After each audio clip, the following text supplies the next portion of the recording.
njerëzit jemi krijuar në mënyrë të tillë që të jetojmë në komunitet. Zgjedhim që të krijojmë familje dhe të jemi pjesë e një grupimi të caktuar njerëzish.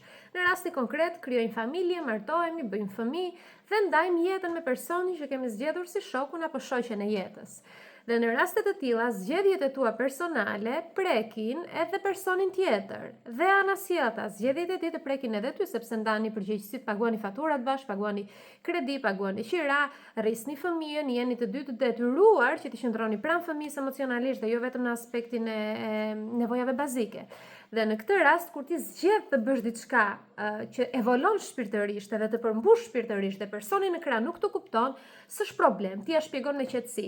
Po kur ndan jetën me atë person dhe ke gjithë jetën para një, ose do keni keq kuptime vazhdimisht, ose ai person ty do të bëhet pengesë në rrugtimin tënd. Prandaj kemi nevojë që të mirëkuptohemi. Ose të japim drejtim jetës tonë edhe të zgjedhim pastaj që të ecim një rrugë vetëm kur personi që kemi në ekran nuk do të na kuptojë.